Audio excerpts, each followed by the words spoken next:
We're so grateful that all of our NBC News colleagues are doing okay, journalists everywhere who was in the room. I was in the room on that night. We were there to celebrate the First Amendment. We immediately started exercising the First Amendment. Everyone there going to work, been working nonstop, including this morning as we work to answer some of these questions about what happened, what we're learning about the suspect, and the many questions we have about security that night. We'll dig into all of that. Good to have you with us on this busy Monday morning, and thanks for joining us. I'm Joe Fryer. And I'm Savannah Sellers. We're so glad you and all of our colleagues are okay. We do have a team standing by to talk about this and more. We're going to start things off with NBC News Washington correspondent Alice Barr. Alice, good morning.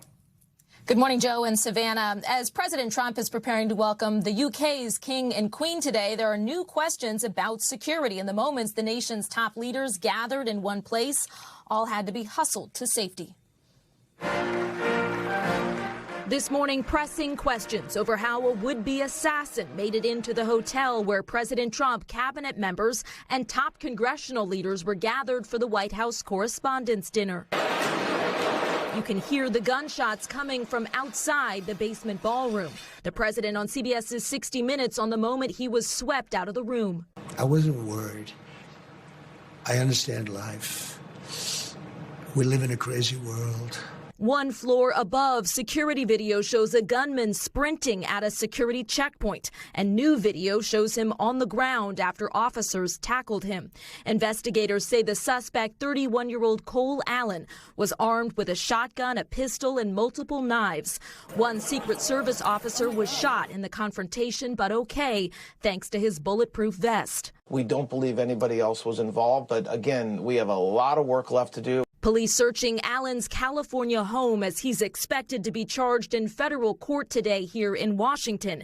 Investigators say he sent a message to his family shortly before storming the perimeter. In a copy a senior White House official provided to NBC News, he describes himself as a friendly federal assassin, saying his targets were administration officials. Authorities say his family alerted police about the writings. Allen also wrote about what he considered lax security at the hotel, saying he checked in the day before the event. The system worked and that we stopped this suspect. Now, in the aftermath of these stunning moments when the nation's top leaders were raced to safety as the media reported amid overturned tables, an urgent push for answers. President Trump is arguing that the security scare demonstrates the need for his planned ballroom with an underground bunker on the White House grounds. The acting attorney general shared a letter urging the National Trust to drop its lawsuit, attempting to block any above-ground construction unless and until Congress signs off. Joe and Savannah. All right, Alice Barr, thank you so much. NBC News chief Washington correspondent Andrea Mitchell, she joins us now. She was in the room where it all happened, and we have her eyewitness account of these events. Andrea, good morning. Thank you so much for joining us. We're so glad you, our colleagues, fellow journalists, all okay. Tell us your experience. What did you see on Saturday night? Where were you in the room? Well, it was such an out-of-body experience because I've been to these things for more than 40 years. And here you had the Marine band coming in, the flag being presented, the color guard, and the president being welcomed. And we were expecting the presidential speech and the entertainment, of course. And suddenly we heard a couple of gunshots. I heard 3 or maybe 4. And then this SWAT team coming in. I pivoted around, saw that the president had been, taken out and that the vice president had been taken out safely, and it was unusual for them both to be there at the same time at this particular dinner, at this kind of social event, not a national security event. But then when I pivoted around, I saw first a SWAT team coming up the aisle, another SWAT team from behind the stage. So you had 2 fully armed military-style SWAT teams with guns drawn, facing each other, one facing the stage, one facing the ballroom. And what we did not know in the crowd was whether this was an active shooter event. There was no way to know whether there was a shooter in the room or multiple shooters. We just knew that the president was safe, which was, of course, reassuring. But I was sitting at a table, 4 tables from the front of the ballroom at this enormous, thousands of people in this is the largest ballroom in Washington, the largest arena, space for this kind of thing in Washington. And we were 4 tables from the stage. And we were 1 table from the aisle where the SWAT team was. And we had two cabinet members. I was sitting next to Secretary Chris Wright, the Energy Secretary, then Tom Yamas, of course, NBC News, and then the Secretary of State, Marco Rubio, who's in the line of succession, technically, once it gets to the cabinet from the Hill. And so I immediately thought that this could be what we see from the manifesto actually might have been his intention, a whole of government attack. We didn't know whether there was one shooter, more shooters. And so immediately people were shouting, "Get down, get down." Tom Yamas yelled to me, "Andrea, get down," because I was trying to video and get some recording of it, responding more as a reporter, frankly, than as to what was going on. And I then said to the Secretary of Energy next to me, "You get down, you're in the cabinet. They could recognize you if they're going after people." And then everyone was starting to get down under the table, and I saw that Marco Rubio was still not under. He was still sitting, or, almost standing up to see, I think, where his wife was across the table. And I said to him, "Mr. Secretary, you've got to get down. You're in the line of succession." It sounds like a crazy thing to say. But in any case, then everybody got under the table. But what really strikes me after the fact is that while the president and vice president, and it's been noted that the vice president was taken out before the president, I think that's just where he was sitting, closer to where the security teams were behind the stage, that the vice president was out, the president was taken down, tackled, it was described by the people right next to him, and then brought out very, very quickly, within seconds. But that there was quite a lag time before the individual cabinet secretaries' details took them out. I think RFK Jr. first, certainly the Secretary of State, diplomatic security did their job, but it took them a while to get through the crowd, the wait staff, very crowded ballroom. And then finally, the Secretary of Energy's detail came, and they were taken out. And by then, we were under the table because we did not know how long it would take for an all clear, and it did take quite a time for an all clear. Right. And first of all, no one who works at NBC News is surprised that Andrea Mitchell was shooting video when she should have been going underneath the table. I love that Tom said, "Andrea, get down." Get down. To echo Andrea's point of just how massive this ballroom was, so Andrea's sort of more in the middle toward the front. I was on the outskirts off to the side, and it was an entirely different experience, I've learned, for those of us who were there, because we couldn't hear gunshots. We could just hear that there was some sort of commotion. You almost wondered, like, had someone dropped some plates, or maybe it's like when you cover a rally and a protester shows up, starts making noise, and then gets ushered out. So while everyone who was in the middle of the room was going underneath the tables, all of us were standing up to try and see what was going on because we just didn't understand. And then you start to actually see the SWAT teams, the Secret Service, walking on the tables because there's no room to walk in between people to get there. And that's when we start to realize something unusual is going on. So a different experience for those on the outskirts. But Andrea, I know this was the first White House Correspondents' dinner Mr. Trump has chosen to attend as president in both terms. You've been to many of them. What was the mood leading up to this event, and especially with security? Because I know even walking into the event, I had some concerns about security, especially when it came to checking the tickets, which are not scanned at all, by the way. Well, very frankly, I did not sense any fears about security. There was bad weather, pouring rainstorm. We knew that there were protesters, so we had to be dropped several blocks away and get very wet trying to get in. And then there was a big crowd of guests huddled outside trying to stay under the overhead, so not to get further wet, because it took us a long time to get into the building.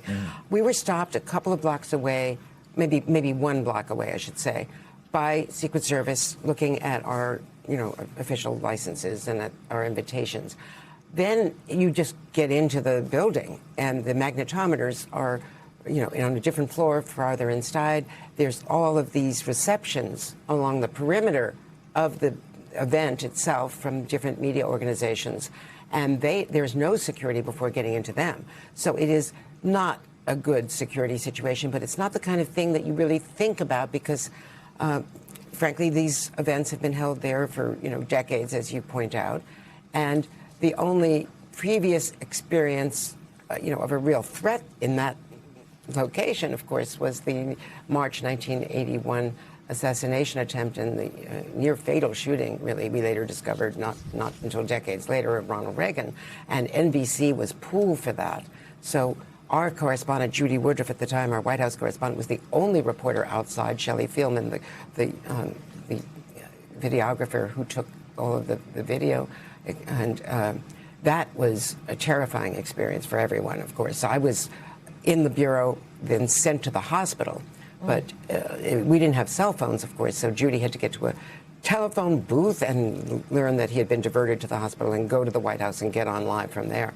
I mean, we didn't have the communications, obviously, that we have now in 1981, and that later turned out to be, as we discovered from history and from medical recollections years and years later, came within less than an inch of the president's heart.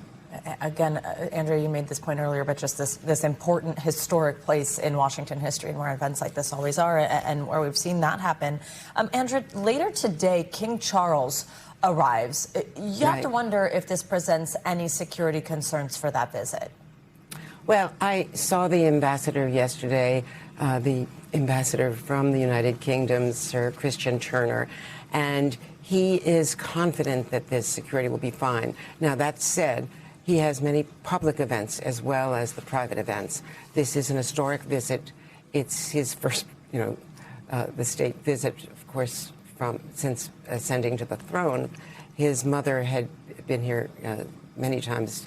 There were 2 official state visits and then a 3rd visit in 2007 when she went to Jamestown. I was at that one down near historic Williamsburg, where the first British settlers first landed. And the security is going to be very tight. The Secret Service is reevaluating with the British superb service, diplomatic security, what public events and how that should be handled. He has a public event which has been announced in Virginia, and that one may be altered somewhat. There's a garden party reception that many people, more than 500 people, I'll be there this afternoon at the embassy. And, of course, the official welcome, the state dinner. There's no return dinner, which sometimes takes place. It's a somewhat shorter visit. He will be going to New York City. There is a tour, a public tour, and several private events in New York. So it's an extensive schedule. And, of course, the Queen will be here as well, Queen Camilla. And it's at a very important moment. As you know, there are a lot of controversies, a very difficult relationship between the Prime Minister, Keir Starmer, and the President of the United States, first over tariffs, now specifically over Iran. The President has blistered the Prime Minister. He's also in trouble over the whole controversy over Epstein.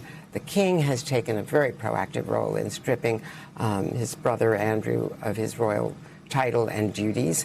But the survivors want to meet with the King. That is, we're told, not going to happen, that it is not appropriate, but that the King has already taken this very public position. And frankly, the Brits have been much more proactive, according to many of the survivor community, than the American officials have been, the Justice Department and others who've been so widely criticized. So that is one of the issues, because now there is a recurrent issue over whether or not the Prime Minister should have known that that his appointed political ambassador to the United States had a close relationship, a business and social relationship with Epstein that had not been previously revealed to Parliament and to Number 10 Downing Street, he claims. There's accusations of a cover-up. That is separate from the King. The King, in the British system, according to the ambassador, the King is above politics, is not part of the government. He is the leader of the state, but he is not part of the political system, and so will not have any involvement in that. But this is all, of course, fraught, as there is a dispute with the U.S. over the British insistence that the war had no imminent threat and that, therefore, they only joined a day later in basing rights. Andrea Mitchell, thank you so much for walking us through that and, of course, for sharing your personal account of Saturday. We're so glad you're okay. Always good to have Andrea with us. Let's talk more about what we know about the suspect, what we can expect from his arraignment today with NBC News political reporter Megan Leibowitz. So, Megan, as we mentioned, the suspect's been identified as Cole Thomas Allen, a well-educated 31-year-old from California. Tell us, what is expected with this court appearance today? What will he be charged with? Yeah, that's right. So we're expecting to hear him be charged formally in court today. And U.S. Attorney for D.C. Jeanine Pirro laid out over the weekend what she says that he will be charged with, at least preliminarily. So she said that he would be charged with 2 counts of using a firearm during a crime, assault on a federal officer, using a dangerous weapon as well. Now, of course, both Pirro and Acting Attorney General Todd Blanche had said over the weekend, they emphasized that there could be additional charges because this investigation is still in its very early stages, and as they're learning more about the suspect and the suspect's motive, there could be additional charges that come up. Now, again, this is something that they had emphasized over the weekend with Acting Attorney General Todd Blanche saying on Meet the Press, emphasizing that they're really in the early stages of this. At this point now this morning, this is still less than 36 hours old. So we're really still in the process of learning more about the suspect. We, of course, had learned more about the suspect's motive from his writings that he had sent to family before the shooting as well. And Acting Attorney General Todd Blanche also described in Meet the Press a little bit more about what we're learning about the suspect traveling by train to D.C., traveling from outside of the Los Angeles area, taking a train from Los Angeles to Chicago, and then Chicago to D.C., where he checked into the hotel about a day or two before this event actually took place at that very same hotel. But again, early stages of the investigation, and we're expecting to continue to learn more as this unfolds and as we learn more about the charges that we're expecting to see filed later today. Megan, we have some details now, too, just about the suspect himself and his background. What do we know? Yeah, so he was trained as an engineer and more recently worked on developing video games and worked part-time as a teacher. He actually was awarded Teacher of the Month in December 2024 by his company. Now, we're also learning, according to his LinkedIn, that he graduated from Caltech in 2017 and that he went on to get a master's degree in computer science from California State University.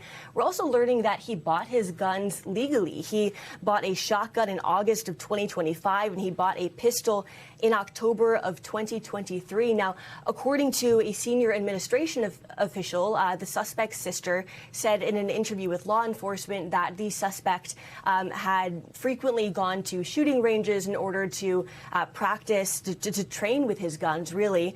And his sister also told law enforcement that her brother had a tendency to make radical statements and to say more and to describe what he wanted to do something to fix what he saw as problems with the world. So that's some of the preliminary information that we're starting to learn. He also had been described by people who knew the suspect back in California or in school as someone who is very smart. But again, all still in the very early stages, and we're expecting to learn more about the suspect as this continues to unfold. And Megan, we're also learning a bit about the suspect's potential motive through some of his own writings, which have come through NBC's reporting. What's coming out of that? Yeah, so the suspect had sent writings allegedly to his family just about 10 minutes before this attack unfolded. And it gave us a bit more insight into his motivation for trying to carry out this attack. He said that he wanted to target administration officials, that he wanted to target them from his perspective as people from the highest position of power to the lowest. He also described that he did not intend to target guests. He did not intend to target members of the hotel staff as well.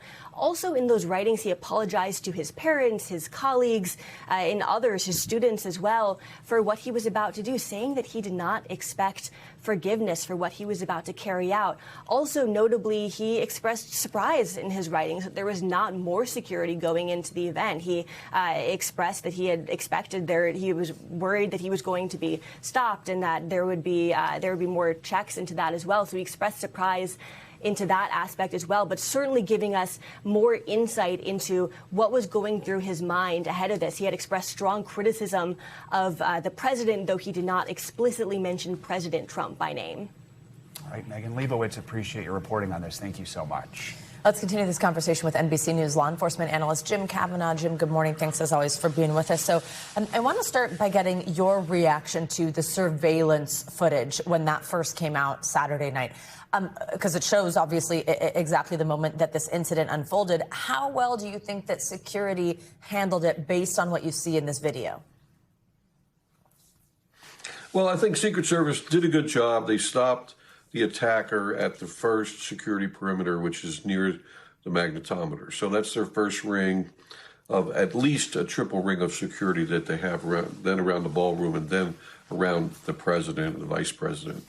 So that worked. They should get credit for that. But they're the gold standard, and they're going to look at this themselves very harshly and find their flaws, and there's some there, and they can fix those and make them even better. And that's why they're such a good organization. But the thing that stands out, obviously, is you can't give an attacker a 45-yard runway to go past a magnetometer. That magnetometer's got to be blocked on the sides, either through walls, and you only can go through the door, or, you know, a snake gates like you see at the airport where the line goes through the gates, snakes through, which prevents someone from, you know, a bum rush charge at the security officers who are standing there. And you also have to look at this. What if we were dealing with 5 or 6 Iranian fanatical suicide attackers with submachine guns who could easily check into that hotel, maybe even with hand grenades? They're fanatics, they're suicidal, they want to avenge the Ayatollah, and they charge that magnetometer. The first 2 charge and then the second 2 charge, we could have had an unmitigated disaster. Now, inside the ballroom, just to close, the counter-assault team, Secret Service CAP team, they were quick, they were on their game, they were up. But we don't want to see a gunfight in the ballroom with thousands of people.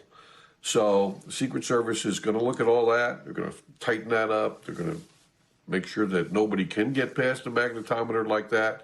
They did stop them, but you want to stop them on the other side of it. You don't even want them to penetrate that first line of security. I think it's important for people to maybe understand what the layout is there at the Hilton Ballroom. It is below ground, a couple floors. So as Andrea sort of explained earlier, you could get into the Hilton pretty easily if you had a room there or you were meeting people there. And then you go down one set of escalators. You were supposed to show your paper ticket there.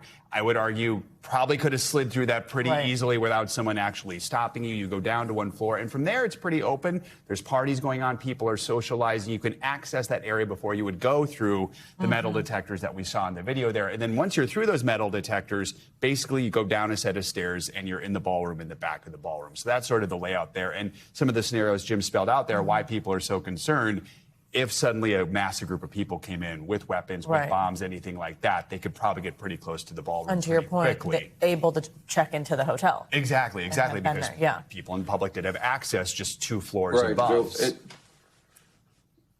And don't think somebody couldn't smuggle a gun, a second assassin smuggle a gun inside the ballroom. And when the chaos unfolds, you know, get up and shoot it. We want to be confident that they can't. But people can do some amazing things when they're determined, or if they're backed by terrorist groups or even foreign governments. You know, plastic guns, they could go weeks before. We talk about the assassination attempt on Margaret Thatcher back in the 80s in Brighton, England, on the beach. The IRA surveilled the hotel where the Prime Minister Thatcher was going to speak a year before the event and planted the bomb 24 days prior to her speaking, with a time delay on it for 24 days. And when the bomb detonated, it killed 5 members of the Conservative Party, wounded 30 severely, and she narrowly escaped death. I mean, she just left her bathroom in her hotel suite. If she had stayed in there 2 minutes earlier, she'd have been killed. So a year surveillance, a year ahead, a bomb planted a month ahead. Don't think these attackers can't be sophisticated. But just to close, Savannah and Joe, I mean, Andrea Mitchell is amazing. I mean, she is the walking, talking First Amendment. And what eyewitness report we just saw. So, you know, as a law enforcement officer my whole life, just hearing her eyewitness testimony, you know, she'd be like the perfect witness in one of our cases. So what a great job. I'm so glad nobody else was hurt. And this guy needs to be a friendly federal inmate. I think they should add some good other firearms charges. My favorite was always interstate transportation of firearms with the intent to commit a felony. That's a good, clear charge they can lay on this guy. And also, you know, failure to notify the common interstate carrier, which would be Amtrak. that you're carrying firearms. So they have other charges to lay on this guy besides, attempted murder, assault on federal officers. And they may even lay some, assassination attempt charges on him. They need to stack him up so he can be that friendly federal inmate and not hurt anybody for many, many, many years. He's a feckless, hapless loser, and he made it past the magnetometer. So the service will hot wash it. They're very good. They're going to hot wash it. They're going to, after action, and they're going to even make it even tighter. All right, Jim Kavanaugh, as always, thanks for joining us. Saturday night shooting is again putting political violence in the spotlight in this country. NBC News Chief Justice and National Affairs Correspondent Kelly O'Donnell takes a closer look at the rise in incidents. She also spoke with a photographer who had a close-up view of the dramatic first moments after those shots rang out. In that tightly packed ballroom, chaos and confusion was quickly all too familiar. Threats of political violence are stress testing security and society. From Butler, Pennsylvania in 2024. To this black tie dinner evacuation. The president asked about the heightened risk environment. Is that just the cost of doing business to do politics in America anymore? Yeah, well, what does that say about our country? Too. We're not the only country. You look at this great violence with all countries. Targeted political violence is up dramatically, more than 30% from 2024 through last year, according to university researchers, including arson at the Pennsylvania governor's home, an attack on Minnesota legislators, the Charlie Kirk assassination. Kirk's widow, Erica Kirk, affected again as a dinner guest. As security details swarmed dignitaries, photographer Andrew Harnick, who was seated at the head table, picked up his camera. And by the time I was able to press record, the vice president was being yanked off the stage, as you see in the dramatic video that I was able to capture. What we contribute to the press corps is capturing what happens in the moment, and obviously that happened very quickly. President Trump said he would like to see the dinner rescheduled within 30 days. He described not wanting to allow offenders to derail a high-profile event honoring the First Amendment. But it's unclear what comes next. There are costs, logistics, a variety of considerations. The dinner is run by the nonprofit White House Correspondents Association, and its board will need to figure out those next steps. The president may encourage a quick do-over, but we do not know when, if, or how that would happen. We thank you for watching, and remember, stay updated on breaking news and top stories on the NBC News app or watch live on our YouTube channel.